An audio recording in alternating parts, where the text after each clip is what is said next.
Clear prop. Star 738, Yankee number 2, following twin traffic, 3 mile final, clear Pleasantville. 1 Charlie Bravo, exit in runway 25, going 4 mile final. This is Behind the Prop with United Flight Systems owner and licensed pilot Bobby Doss and his co-host, Major Airline Captain and designated pilot examiner Wally Mulhern. Now let's go Behind the Prop. What's up, Wally? Hey, Bobby. How are you? I'm good. This week, we're taking on our listeners' questions. We've done a number of shows based on listeners asking us to talk about something. But this week is really a start of hopefully many episodes where you, the listener, get to ask us questions, and we're going to answer those questions for you. Maybe not in real time, but we're going to take a list of those questions and then try to fill in the answers over many weeks. And this is the first episode, so let's jump right in. All right, Wally, the question is, can you slip an airplane with flaps down? I think as I've said many times, I was probably a fairly apprehensive student pilot, a little afraid of the aircraft. Lack of knowledge created most of that for me. But occasionally, I could sense a sense of urgency from my instructor. We'd be a little high on final. He would say, let's slip it. I'm looking at a placard right in front of me that says, avoid slips with flaps. Right. And I'm thinking, this cowboy crazy son of a gun is going to hurt me, right? Yeah. It says avoid slips with flaps. What? Yeah. Can I slip with flaps? Is it safe to slip with flaps? What does all this mean? Short answer is yes. Yes, you can. And the operative word on that placard is avoid. I think I've seen some that will say avoid prolonged slips with flaps extended. Well, what's the definition of prolonged? I don't know. I would say anything. I'm just thinking anything more than about 8 seconds. That's my definition. Your definition may be anything more than 2 seconds. They're going to rewrite the Webster Dictionary. Yeah, exactly. So, is there a problem with putting the flaps down and just slipping the airplane for minutes? Yeah, there could be an issue with some aerodynamics going on in the back of the airplane. But no, can we? And in fact, on a check ride, on a private check ride, that's one of the tasks that is required to be tested is forward slip to a landing. So yes, we can do it, and we will do it. And so I think my chief described it, talked it through with me as I was working on some of my CFI training.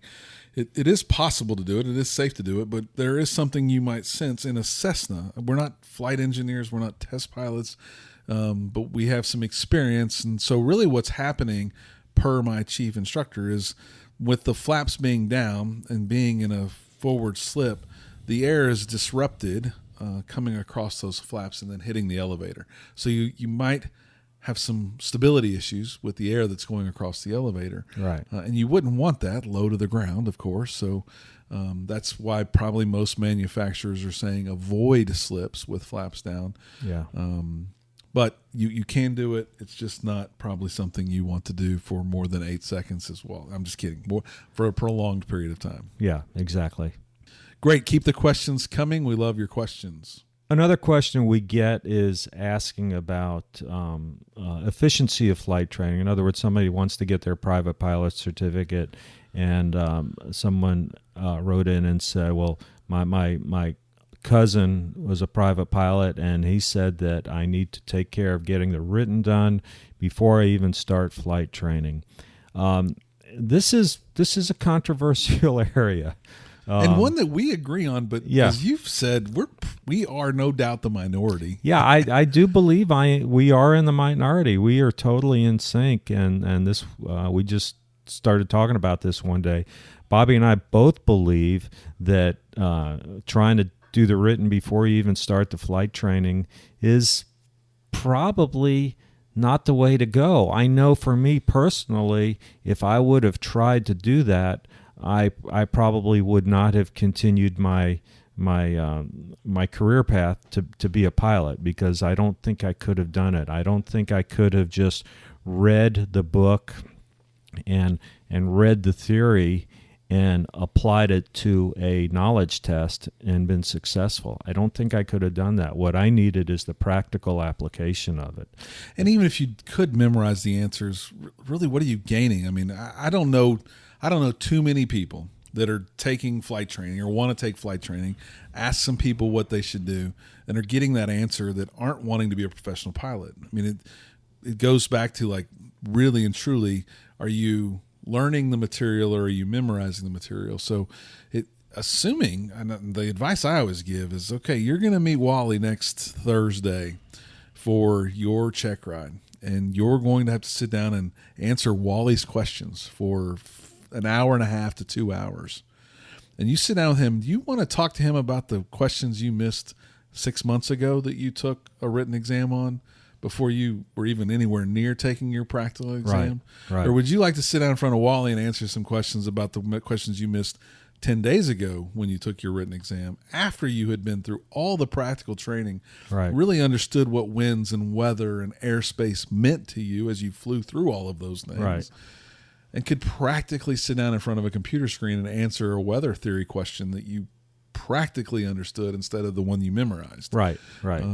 It absolutely makes no sense. You will save no money. You will probably not get near as good of a grade.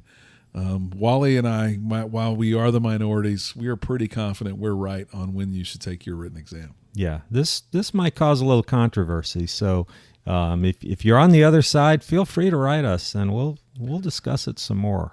I would love to know the practical sense of why, for sure. Yeah. This is a good question, one that came to us, oddly enough, via a LinkedIn message. What phase of flight are you most concerned?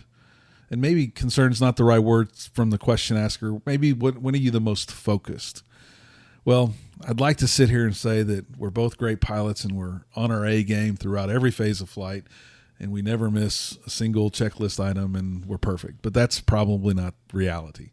So the simple answer is takeoff and landing, right? We all know that those are the most critical phases of flight, and I would say for the most part, most of us are on our A game, no question. But it's really, I'll share two for me, and Wally, I'd love your feedback. But as I became a multi-engine pilot and did all my training for twins, there's no question that I probably, whether it's right or wrong, I probably give a better takeoff briefing than ever in a light twin.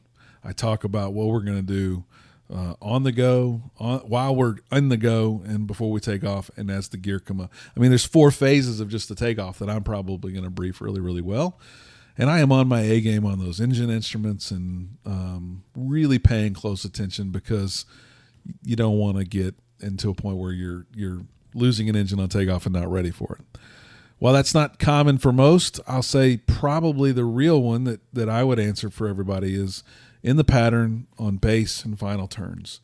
And probably when I'm not necessarily at the only operator of the control. So if I have a friend or someone that's learning how to fly and I'm flying with them, or maybe even it's a younger private pilot who has asked me to be a safety pilot with them as they do some work on their instrument stuff, then I am mostly concerned about going base and then final, because I had a great instructor who pounded into me, don't get slow and when you're low, and can I make the airport? So I'm constantly watching, are we overshooting? How fast are we going? Are we overshooting? How fast? Because I don't want them to pull up, base or final, when we're slow and stall that aircraft and hit the ground.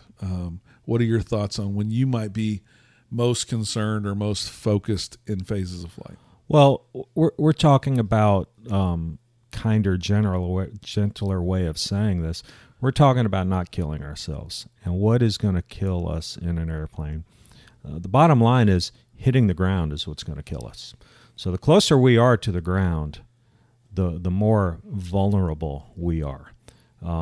So just going back to takeoff and landing, I mean, that's when you're close to the ground. If I'm up at 9,000 feet and we lose an engine, let's just make the math real easy. And let's say the airplane's going to come down at 500 feet a minute. It's probably going to come down a little bit at a higher rate than that, but let's just use 500 to make the math easy. At 9,000 feet, I've got 18 minutes. I've got 18 minutes before I'm going to impact the ground. I've got options. I've got time to pull out checklists. I've got time to call ATC to let them know we have an issue and maybe we're going down. I also have options of my radius of where I can fly the airplane is greater. So I've just got more options. So certainly the lower you are to the ground, I could. That's why we have minimum altitudes to do maneuvers. I mean, we're not going to do stalls at 300 feet above the ground. We're going to go up to the appropriate safe altitude to give us a little cushion. If I stall the airplane at 9,000 feet, I got lots of time to recover. I can spin an airplane at 9,000 feet and don't have any issues whatsoever in being able to recover. Now, 500 feet, not so much. Yeah, no question. All right, that's a great answer. We get one question that I've gotten from multiple sources is, what is the number one problem area on the ground portion of a private pilot check ride? And this is easy to answer. All of them? Yeah. No, this has three answers to it. It's systems, and systems. And we've alluded to this before, but I think I do believe part of the problem, and this is just a victim of our society that we're in now. I mean, we all drive cars that are really good. The cars that are made today are really good, and they don't break down a lot. So, back when I was learning to fly, I had the hood of my car up a lot. I was changing spark plugs. I was changing the oil. I was adjusting carburetors. I was doing stuff to it. And so I was able to transfer over to the airplane. I mean, my car had a carburetor. The airplane had a carburetor. Well, most people who drive cars today don't drive a car with a carburetor. Their car is fuel injected, and so now they're getting into an airplane that's got a carburetor. So it's a system that they've maybe never even heard about. So it's not really their fault. It's we're a victim of our own success, if you will. So I think there's a lack of systems knowledge, and part of it just goes back to maybe not really reading the book, right? Because it's in the POHs, a pretty good systems description, and we're not just talking about engine. We're talking about the environmental system, the heater, the vacuum system, how the instruments work, the gyroscopic instruments, the electrical system. It's all there. Yeah, it's all there. So, I would say systems, lack of systems knowledge. And anything else that you would tell them that they need to do other than just read the POH to prepare? Well, I mean, there's all kinds of the airplane flying handbook, pilot's handbook of aeronautical knowledge. There's some great generic systems descriptions in those.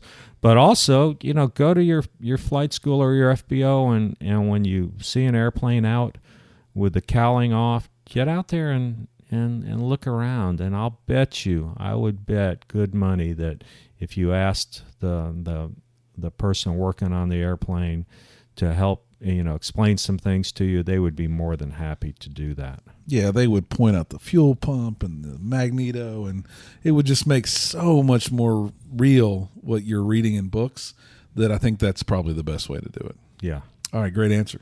This is a question that I used to always ask flight instructors as I flew with them for the first time as a student or an instrument student or whatever phase of training I was in. And it was the first time I ever flew with an instructor, and we're heading out to the practice area or we're coming back from the practice area. I would say, when have you been most scared in an aircraft? Obviously with them, I'm asking with a student. And I've heard some pretty hairy stories, and I think everybody's got that moment that they were really, really, really scared. Mine, Wally, we've talked about it. It was my near miss, obviously, in episode 4. Go back and listen to that one. I probably should have died that day, and got real lucky that I didn't. But that's not practical. Everybody's not going to have that experience. And for me, it was on my what was supposed to be my last long cross country solo. I was flying an aircraft at this flight school, and the chamois dampener, which is this little itty bitty piston looking hydraulic thing up on the front wheel that prevents it from having the wobbles, kind of keeps it aligned up. And that device must have broken or lost its fluid or something. On the go, I had the wobbles, much like you might have seen a motorcycle with the front wheel wobbling. And that wobble started turning me to the left, which is into a water runway at this airport.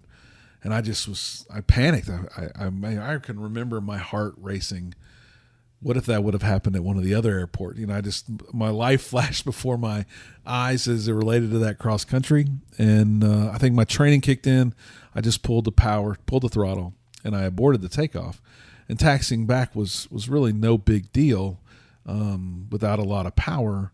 But I can remember going home and telling my wife, this was a big deal. She was panicked, but I thought each one of these little experiences is making me a better pilot. I'm learning so much by having this little incident or this little thing happen.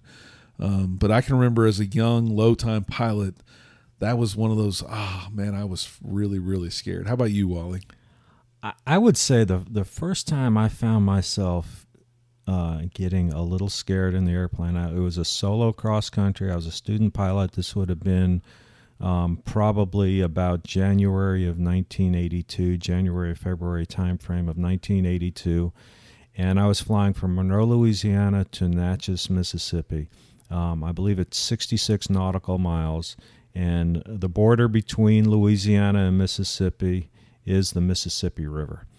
And I was in a Piper Tomahawk, and I distinctly remember this. It was a clear day. It was cold, and I was at 3,500 feet. And I remember beginning to cross the Mississippi River, and I promise that engine started running rough. I promise it did.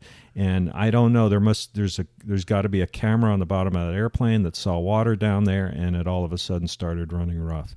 I remember looking down at the Mississippi River, and for those of you who have not been over the Mississippi River, it's really wide. But I was at 3,500 feet. I could have easily made it to either side, but I remember looking down at the water and just noticing how fast it was flowing. And I remember thinking, it's got to be cold. And I promise you that engine started running rough. And I started going through my emergency landing procedures. And I got to the other side, and there's the Natchez Airport, and I went in and landed, and everything was just fine. But I go back to that a lot. I talk about flying a single-engine airplane at night. A very good friend of mine, Clay Dean, who is the airport manager up in Cleveland, Texas, where I keep my airplane, he jokes with me all the time. He says that airplane doesn't know when it's night. And I said, my airplane does, because that engine makes different noises at night. So anyway, I think I hear the wind different going over the wings at night. I mean, something. Yeah. I'm on high alert for sure. Yeah. But that was mine. Flying over the Mississippi River, and I still remember. I remember my heart rate going up. If you have a scary moment in an aircraft that you want to share with us, shoot us an email, Bobby@behindtheprop.com, or both of us, Wally@behindtheprop.com. We would love to hear your story. Wally, we talk a lot about weight and balance, and I think often every example that I hear, for the most part, is weight related. We very rarely talk about balance. Right. And I guess in the real world, real mission flying that I do, balance becomes a problem. And I guess it's when you're doing other things, taking other passengers, taking other payload, that you may run into this. But because I don't ever remember it being a problem when I was a student pilot. But let's talk a little bit about what effect does moving the center of gravity have on the airplane's handling, and maybe more specifically moving it forward for these single engine aircraft that we fly most of the time. And I'll share, when we added a twin at this flight school, and the first thing my chief did was put 150 pounds in the nose storage area of that aircraft, I was shocked. Like, why would we want to put 150 pounds in there? And through education and reading and learning, that twin is so aft CG, the CG's more back, that you don't want that in a light twin when you're training, doing VMC demos and other things. You want that to be nose heavy. Well, right. The engine's not in the nose on a twin, so the weight in there helps with the training aspects of what you're trying to do and learn. But it's on the checklist. We check to see if that's there if we're taking the plane on a trip, etc. But let's talk a little bit about that. What are your thoughts as it relates to CG or the balance of an aircraft? I think most people think that forward CG is good, aft CG is bad in general. I mean, we're talking about within the envelope. And the fact of the matter is there are advantages to an aft CG. You move the CG aft and the airplane is going to become less stable. It is still, as long as you're within the envelope, there are some advantages to that because you move the CG aft and you're going to get a higher true airspeed, and that's going to equate to better gas mileage, if you will. A young man several weeks ago, we were talking about this, and his comment was, "Well, I'm trying to build time, so a higher true airspeed. I don't really care about if it takes me longer to get there. That's fine because I'm putting time in my logbook and not miles." And he says, "And I'm renting the airplane from the flight school, and I'm paying an hourly rate, so I don't really care if I save fuel or not." And I said, okay, yeah, I understand that.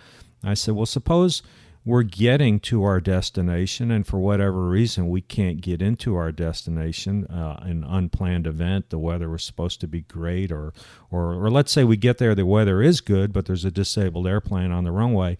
Now we have to go to our alternate or an alternate. We're a VFR flight, so technically we didn't have an alternate, but we need to go somewhere else. Well, geez, if maybe we only burned 22 gallons on that flight rather than 28 gallons, wouldn't you like to have that extra 6 gallons in your back pocket?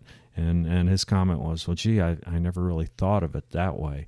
So yeah, an aft CG, higher true airspeed, and you are going to get better gas mileage, if you will. Is the stability going to be compromised a little bit? Yes, but if you're within the limit, if you're within the envelope, you still should be within an acceptable range. I mean, every time we get in an airplane, we're taking a risk. If someone says, I want you to guarantee me that we will not have an airplane accident today, the only way you can guarantee that is to not get in an airplane. Yeah. And so the envelope's key, and that should be something you should be able to calculate and know whether you are in or out of balance. I think we more often than not talk about that 50-pound piece of luggage we're bringing, but maybe where that's put, maybe play with where that's put in your calculations. See what would it take to get you out of the envelope, because in the real world, in real flying, you're going to have to make some decisions about CG, maybe to benefit you as it relates to fuel consumption or true airspeed, or just where do I put this bag so that I can take it with me. As always, thanks for listening. Please share with a friend. Please give us 5 stars wherever you listen to podcasts if we have earned it. And as always, stay behind the prop. Thanks for checking out the Behind the Prop podcast. Be sure to click subscribe and check us out online at BehindTheProp.com. Behind the Prop is recorded in Houston, Texas. Creator and host is Bobby Doss. Co-host is Wally Mulhern. The show is for entertainment purposes only and is not meant to replace actual flight instruction. Thanks for listening, and remember, fly safe.